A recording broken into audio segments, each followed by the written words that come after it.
Magandang araw mga kaluguran. Ito ang ating Right Reflection.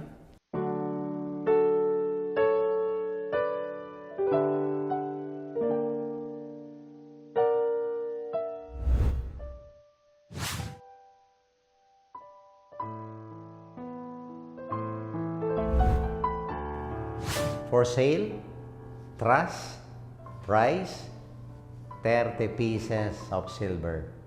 Kung i-post ni Judas yan sa marketplace, walang bibili. Kahit sino ba naman ang mag-advertise ng pagtatraidor? Pero yan exactly ang nangyari sa gospel today. At ang uncomfortable truth, we judge Judas. Pero how many times na tayo mismo nag-betray ng tao, ng values, ng Diyos for a price?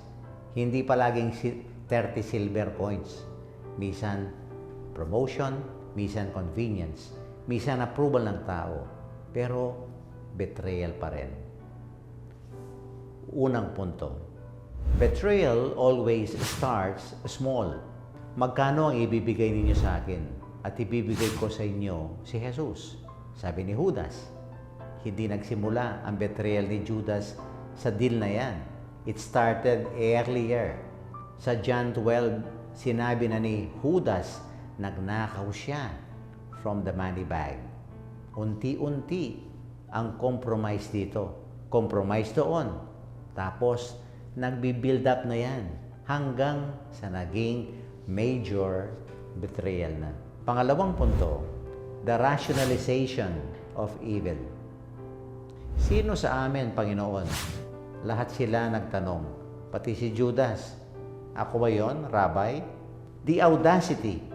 Alam niyang siya, pero nag-pretend pa rin. Yan ang power ng self-deception. We rationalize our betrayals. Hindi naman actual cheating, kasi texting lang. Hindi stealing kasi underpaid naman ako. Hindi betrayal yan. Kasi deserve naman niya. Ginagawa natin yung justification, pero betrayal pa rin. Yan ang reality. When you betray someone, the first person you destroy is yourself. Ang hamon para sa Holy Week na ito sa atin, let's do an honest betrayal inventory. Number 1, sino ang nabetray mo na? Friend, family, spouse, God? Baka meron. Admitted or not, buried or not, alam mo sa loob mo. This is the time to name it.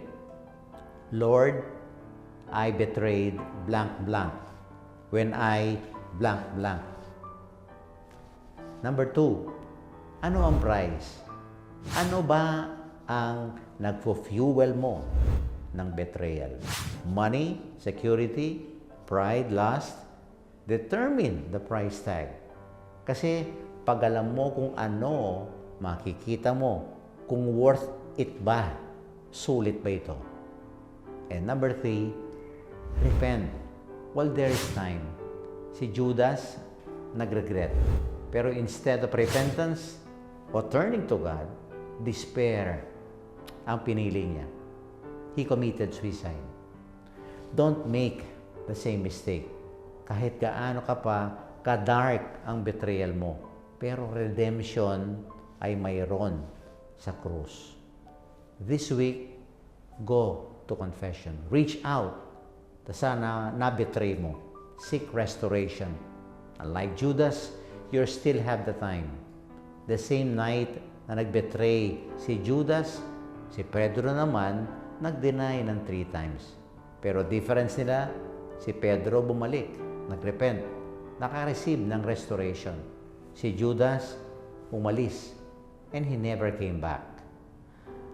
Panalangin. Panginoong Jesus, patawarin mo kami sa mga pagkakataon na tinraidor ka namin para sa maliliit na halaga. Ibalik mo sa amin ang integrity at bigyan mo ng lakas na bumalik sa iyo. Amen.